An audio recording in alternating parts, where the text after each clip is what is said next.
또 낮에 읽었던 말씀 중에 지난 주일 설교 본문 하나님이 나사렛 예수에게 성령과 능력을 기름 붓듯 하셨으되 그가 두루 다니시며 선한 일을 행하시고 마귀에게 들린 모든 사람을 고치셨으니 이는 하나님이 함께 하셨습니다. 기도하는데 이 말씀이 번뜩 기억이 나는 겁니다. 그리고 그 말씀에 붙잡혀 기도하기를 시작합니다. 아버지, 저도 예수님과 같은 삶을 살고 싶습니다. 예수님처럼 거룩하거나 경건하지 못해도 하나님의 능력으로, 아버지의 능력으로 활활 타오르는 불꽃과 같은 불꽃 인생이 되고 싶습니다. 그래서요, 성경의 여러 곳을 묵상하기 시작합니다. 놀라운 것은요, 하나님 앞에 그리고 세상과 우리에게 선하고 좋은 영향력을 주면서요, 존경과 사랑을 받는 신앙의 이대한 사람들의 공통된 특징이 발견됩니다. 모두 불꽃처럼 불꽃과 같은 삶을 살았다는 것입니다. 그들이 가지고 있는 것이나 근본은 뛰어나지 않습니다. 그들이 가지고 있었던 것, 그들의 근본 그다지 뛰어나지 않지만 아주 평범하고 때로는 평범 이하의 사람들도 있었습니다. 근데 모두 하나님으로 인해, 하나님 때문에 그 자리를 박차고 일어나 보통 이상의 비범하고 특별한 삶을 살았다는 것이지요. 하나님, 저도 그렇게 되고 싶습니다. 그렇게 만들어 주십시오.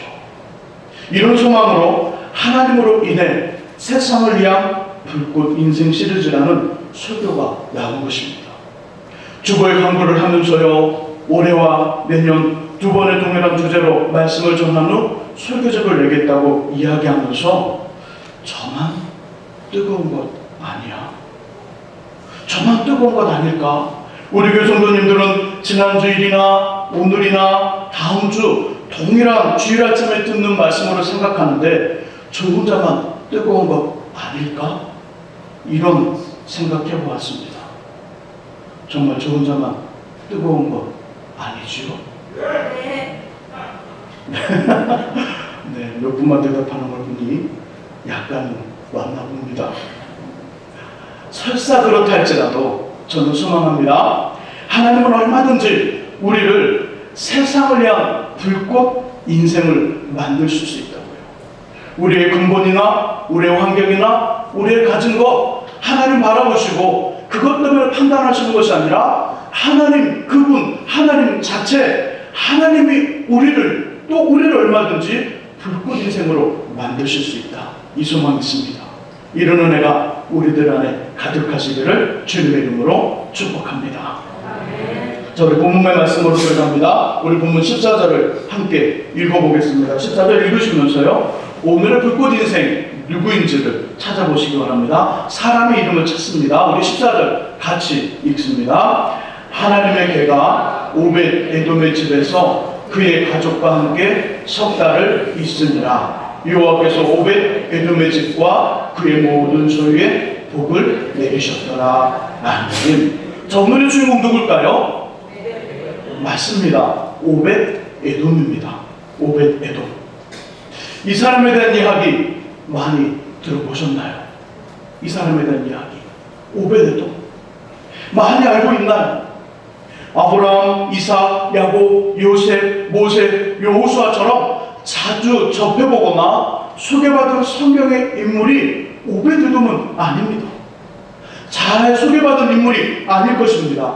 우리 중 어떤 분들은요, 오늘 이 시간에 처음으로 듣는 사람, 처음으로 듣는 이름일 수도 있습니다. 오벳 에돔이라는 이 사람에 대해서. 그런데 그가 하나님께 복을 받습니다. 14절 중간 부분에 이렇게 표현하기를 여호와께서 오벳 에돔의 집과 그의 모든 소유에 복을 내리셨더라.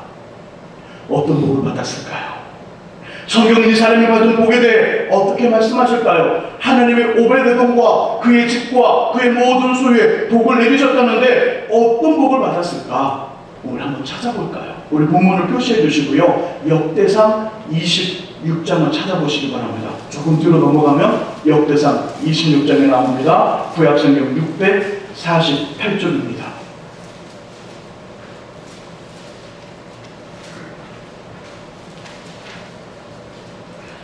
오벳에돔이 받은 복 무엇일까? 자, 우리 역대상 26장. 자, 역대상 23장부터는요, 성전에서 레위 사람들이 해야 될 일이 나옵니다. 그중 26장은요, 성전의 문을 지키는 문지기와 관련된 말씀입니다.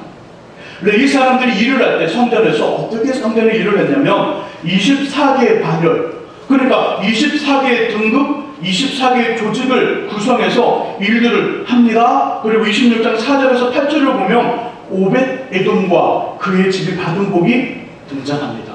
크게 두 가지입니다. 하나는 자손의 번창. 우리 4절과 5절을 읽어보겠습니다. 4절과 5절 함께 읽습니다. 오벳에돔의 아들들은 맏아들 스마야와 둘째 여호사밧과 셋째 요아와 넷째 사갈과 다섯째 느다넬과 여섯째 암무엘과 일곱째 이사갈과 여덟째 브울레덴이 이는 하나님이 오벳에돔에게 복을 주셨습니다. 아멘. 4절 5절의 말씀 속에 보니까 5절의 끝부분에 하나님이 오벳에돔에게 이는 하나님이 오벳에돔에게 복을 주셨습니다. 왜 아들들의 이야기를 열거하면서 하나님이 주신 복이라고 말씀했을까요? 오벳에돔의 아들이 몇 명이죠 지금? 8명입니다. 8명. 요즘에야 지금 사는 우리 시대야 아들이 8명이야. 자녀가 8명이야. 그럼 어떻게 생각할까요? 와, 힘도 좋네. 도대체 계획이 있는 거야? 없는 거야? 어떻게 키우려고? 이런 말을 합니다. 요즘의 사회에서는. 하지만 오벳에돔이 살던 시대에 자녀가 많은 것, 특별히 아들이 많은 것은요, 큰 복을 받았다는 증거입니다. 4절 5절에서 8명의 아들의 이름이 열거되면서 5절 하반절에 말씀하기를 이는 하나님이 오벳에돔에게 복을 주셨습니다. 아들이 많은 것, 자녀가 많은 것, 큰 복을 받았다는 것입니다. 성경에서도요, 성문에서 다툼이 일어났을 때 자녀가 많은 사람은 부끄러움을 당하지 않을 것이라는 말씀을 합니다. 왜일까요? 많은 자녀들이 있기 때문에 그 자녀들이 커서 어떠한 일들을 할 줄 모르거든요. 그러니 함부로 그의 부모님에 대해서 말할 수도 없고요, 그의 부모님을 함부로 건드릴 수 없는 겁니다. 왜요? 많은 아이들이 있기 때문에. 아들이 많은 것, 많은 아이들이 많은 것, 많은 가정에 그 자녀들이 많은 것, 하나님의 복을 받은 것입니다. 저는 저 여러분들이 적당한 것보다 한두 명 더 많이씩 꼭 낳기를 축복합니다. 이미 다 정리된 분들은 말고, 정리된 분들은 말고 젊으신 분들만 보통 이상보다 한두 명쯤은 더 낳아야만 여러분의 그것이 능력입니다. 힘이고. 앞으로는 많은 돈을 가진 것보다 많은 자녀들이 있는 것이 여러분의 힘이 될 거예요. 그런 시대가 앞으로 멀지 않았습니다. 오벳에돔은요, 다른 사람들이 갖지 못한 많은 아이들, 자손의 번창이라는 복을 받았습니다. 두 번째 복은요, 6절과 7절, 8절에 나타납니다. 자, 눈으로만 보죠. 눈으로만. 자, 6절에 오벳에돔의 아들 중 누구의 손들이 나오나요? 스마야, 그쵸? 스마야가 나옵니다. 첫째 아들이 스마야예요. 스마야 후손들이 나옵니다. 그 후손들의 특징이 나오죠. 특징. 자, 6절의 끝부분 뭐라고 표현하나요?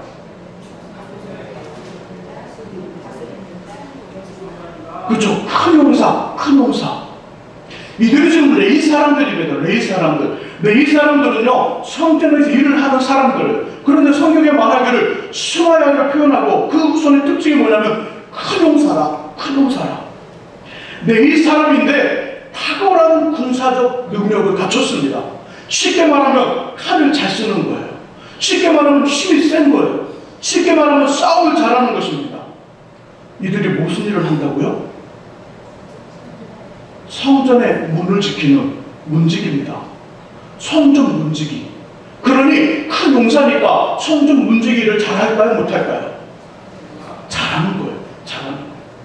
성전 문지기의 일을 하기에 아주 적합한 아들들이고 후손들이었다는 겁니다.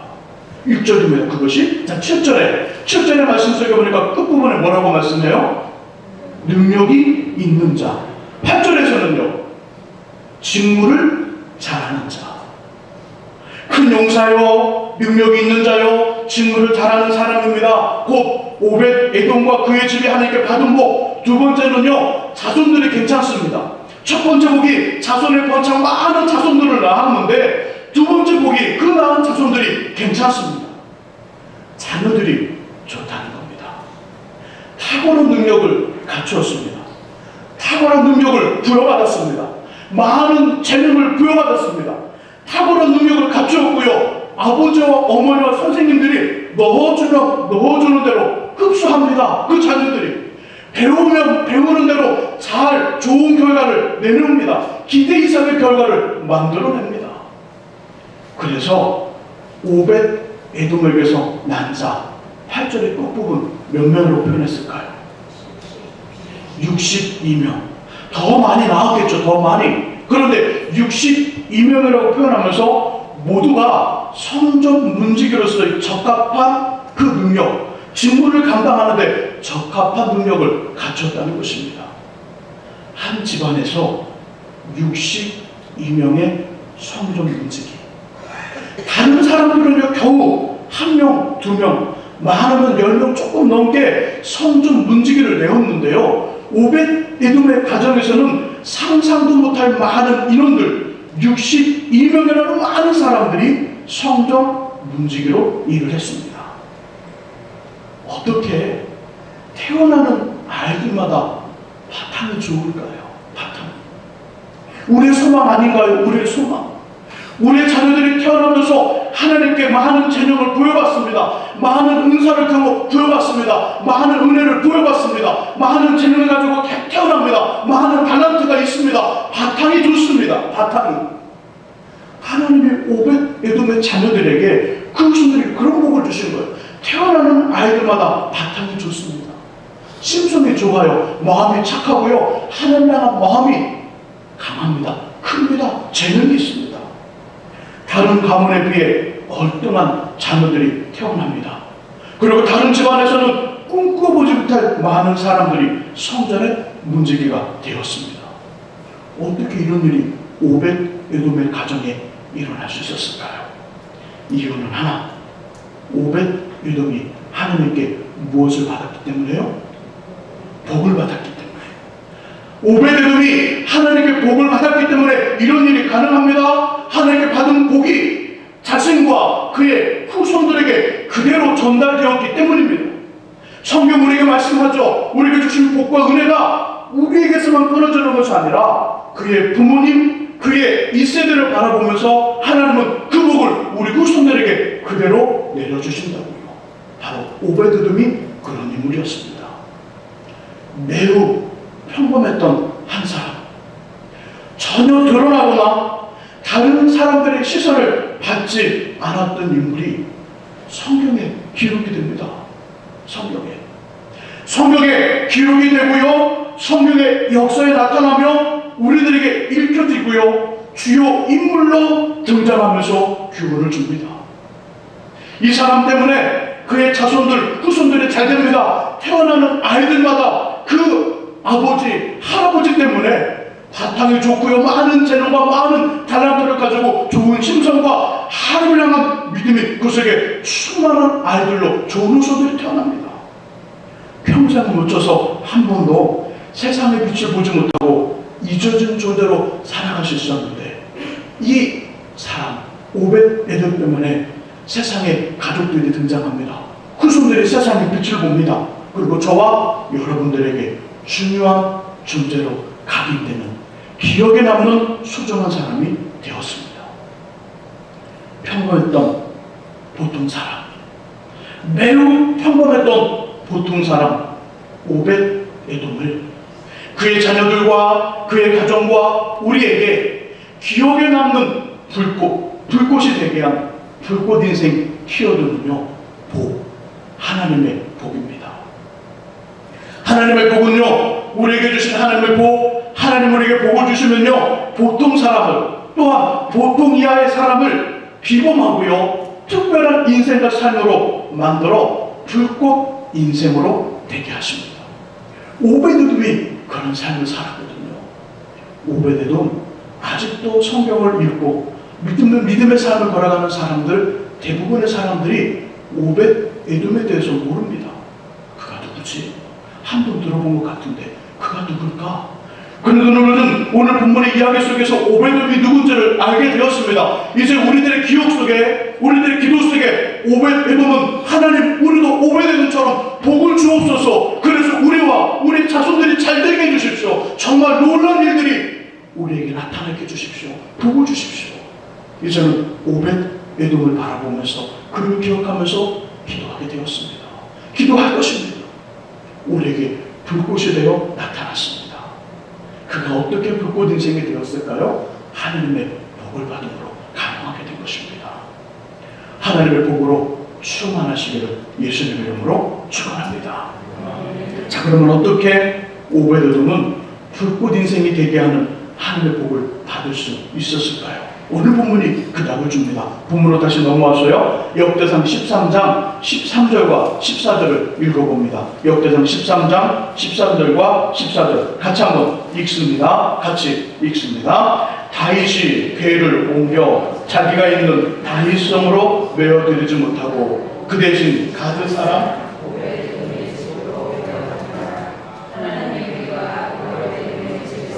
그의 가족과 함께 석 달을 있으니라. 여호와께서 오벳에돔의 집과 그의 모든 소유에 복을 내리셨더라. 아멘. 이제 지금 우리가 보는 것은요, 오벳에돔이 어떻게 하나님의 특별한 복을 받을 수 있었을까, 이걸 보는 겁니다. 자, 그 방법 뭐와 관련이 되어 있는 것 같습니까? 13절과 14절 읽어보니까 하나님의 궤, 그렇죠? 하나님의 임재를 상징하는 주님의 은혜를 보여주는 하나님의 궤와 분명히 오벳에돔이 받은 복과 연관이 있습니다.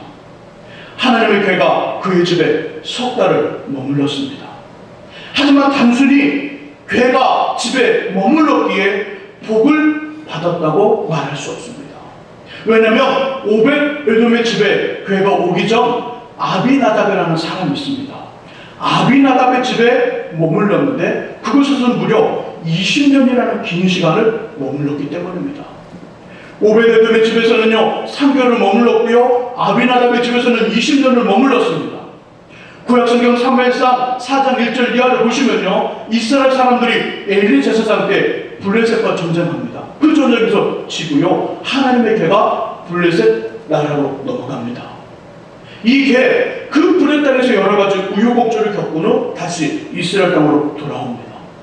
사울이 이스라엘의 첫 번째 왕이 되고요, 전쟁에서 죽은 다음 다윗이 두 번째 왕이 되어 오늘 본문의 이야기, 자신이 살던 곳 다윗성으로 궤를 옮기기까지 20년 동안 아비나답의 집에 있었습니다.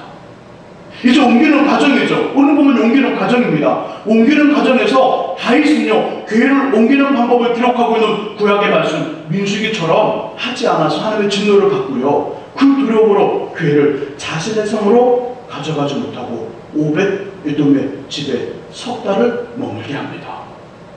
그것이 오벳에돔으로 하여금 하나님께 복을 받게 하는 일이 된 것이죠. 하지만 단순히 궤를 지키고 모셨다는 것으로 복을 받았다면 3개월이 아닌 20년을 지킨 아비나답과 그의 집이 복을 받았어야 합니다. 그러나 성경의 어느 곳을 보아도, 성경을 읽고도 20년간 궤를 지켰던 아비나답이나 그의 가족이 궤 때문에 복을 받았다는 말씀 전혀 나오지 않습니다. 전혀 등장하지 않습니다. 대신에 오벳에돔과 그의 집, 그의 소유가 하나님께 복을 받았다고 오늘 본문 말씀합니다. 우리의 당연한 상식으로는요, 3개월을 수고한 오벳에돔이 아니라 20년을 수고한 아비나답이 복을 받아야 합니다. 우리의 당연함을 뒤엎는 결과가 나타났습니다. 우리의 당연함을 뒤엎는 결과, 세상의 상식을 뒤엎는 결과가 나타났습니다. 왜일까요? 왜 그런 결과가 나타나는 걸까요? 분명히 그것은 마음의 문제입니다. 마음의 문제. 궤를 모시고 안 모시고의 문제가 아니라 교회를 어떻게 모셨느냐의 문제입니다. 하나님께 복을 받은 오베데돔은 교회를 보면서 누구를 보았을까요? 하나님을 보았습니다. 그래서 애지중지 애인을 대하듯 지금 막 태어난 갓난아기를 대하듯 조심 정성을 다해서 닦고 치우며 보호하고 지켰습니다. 오베데돔은 그 교회를 향하여 자신의 온 마음 전심을 다해 교회를 대한 것입니다. 하지만 20년이라는 긴 세월 동안 교회를 위해 수고했지만 하나님께 아무런 칭찬이나 복을 받지 못한 아비나답은 대충 마음의 전부가 아니라 일부만을 드렸던 것입니다. 오베데돔은 하나님을 향하여 온 마음 전심을 드렸습니다. 그러나 아비나답은 온 마음이 아니라 전심이 아니라 일부 약간만을 드렸습니다. 온 마음 전심을 다하는 삶 매우 소중합니다. 매우 가치가 있습니다. 세상을 살아갈 때도 하나님과 관계가 아니라 세상을 살아갈 때도요, 전심과 온 마음을 다하는 삶은요 매우 소중하고요 매우 가치가 있습니다. 사랑하는 남자와 여자가 핑크빛 행복을 꿈꾸면서 결혼합니다. 그리고 가정을 만들었지요. 다른 경험을 해보았겠지만 결혼생활 쉬운 것 아닙니다. 연애생활에도 쉽지요. 결혼했더니 여러 가지 문제가 생기기 시작합니다. 남편과 아내의 성격에 맞지 않아요. 당연한 일이지요. 20년, 30년을 따로 살았는데 그 성격 맞으면 이상한 거지요. 성격에 차이가 납니다. 경제적으로 가난해질 수도 있고요. 육신의 질병도 올 수 있습니다. 그때 남편과 아내, 남편도 아내도 온 마음, 전심으로 상대를 사랑하고 최선을 다해 사는 것이 확인됩니다. 남편에게 아내가 확인이 되기를 나를 전심 온 마음을 다해 사랑하는구나, 최선을 다해 살아가는구나, 이것이 확인이 되고요. 아내에게도 남편이 자신을 온 마음 전심을 다해 사랑하는구나, 최선을 다해 살아가고 있구나, 이것이 확인이 되면요 이 모든 거 극복합니다. 극복하고요 결국 이깁니다. 하지만 그것이 확인되지 않으면 전부가 아니라 온 마음이 아니라 일부인 것 같아요. 일부인 것 같으면 그들의 삶은요, 그들의 가정은요 지옥과 같습니다. 어려움을 극복할 수 있는 힘도 능력도 기대할 수 없습니다. 행복, 다른 사람들의 이야기일 뿐입니다. 이처럼 온 마음 전심을 다하는 삶이 중요한 것이지요. 하나님과의 관계에서도 이 모습은 동일하게 적용이 됩니다. 역대하 16장에 보면요, 남유다의 아사왕이 등장합니다. 어느 날 북이스라엘에 바하사가 군대를 이끌고요 남유다를 공격합니다. 그때 아사왕은 두려움을 느끼고요 하나님의 도우심을 구한 것이 아니라 여호와의 성전 안에 있는 곡관과 왕궁의 곡간에 있는 은과 금을 이웃 나라 다메섹에 사는 아람왕 베나닷에게 주면서 자신을 도와달라고 요청합니다. 결국 베나닷이 이스라엘의 성을 공격함으로 바하사가 남유다에서 돌아가 아사는 이 길을 넘깁니다. 이에 대해 하나님이 선지자 하나님을 통해 이렇게 말씀하십니다. 나의 눈은 온 땅을 두루 감찰하사 전심으로 온 마음을 다하여 나에게 향하는 자들을 위하여 능력을 베푸시나니 이는 왕이 망명대 행하였은즉 이후부터는 왕에게 전쟁이 있을 것입니다. 나의 눈은 온 땅을 두루 감찰하사 전심으로 온 마음을 다하여 나에게 향하는 자들을 위하여 능력을 베푸시나니 저와 여러분들을 믿고 신뢰하며 함께 동행하는 하나님에게는요 어느 정도 했느냐, 시간과 일의 양이 중요하지 않습니다. 어느 정도 했느냐, 시간과 일의 양이 중요하지 않습니다. 무엇을 했느냐의 일의 내용도 그다지 중요하지 않습니다. 얼마만큼 했느냐, 일의 횟수 중요하지 않습니다. 중요한 것은요 전심 온 마음을 다한 것이냐, 그것이 중요합니다. 어떤 일을 하든 어느 정도 일을 했든 얼마만큼의 일을 하고 무엇을 했든지 간에 하나님은 받으시는 것이 있습니다. 하나님은 찾으시는 것이 있습니다. 그 그것은요, 이 일의 횟수나 이 일의 내용이나 이 일의 정도가 아니라 이 일의 양이 아니라 그 일을 행하고 있는 우리의 마음을 받으시는 겁니다. 우리의 마음, 전심을 받으시는 것이고 온 마음을 받으시는 것입니다.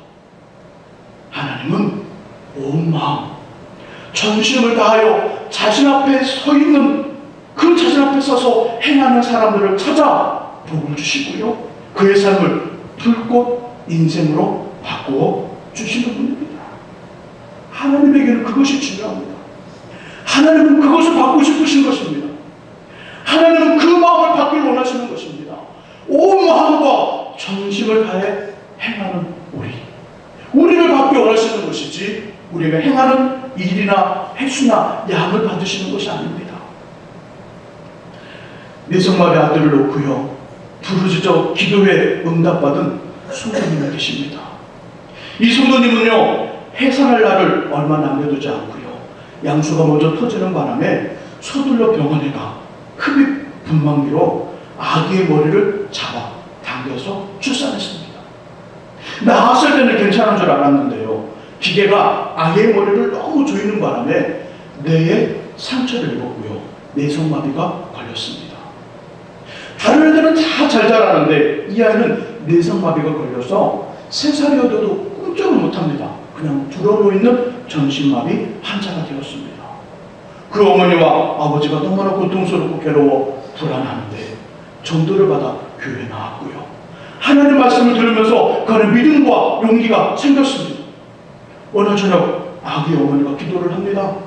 얼마나 간절히 온 마음 전심을 다해 눈물을 흘리고 땀을 뻘뻘 흘리면서 기도했던지 옆에 있던 남편이 이러다가 큰일 나겠다 그 마음 들었습니다. 여보 정신 차려요. 이러다가 큰일 나겠어요. 그만합시다. 그만해요.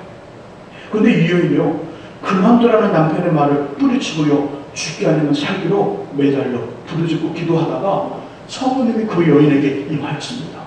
방언을 말합니다. 더 기도하는데요, 옆에 서 있던 남편이 자기도 찌릿찌릿해지는 그런 느낌이 왔다는 거예요.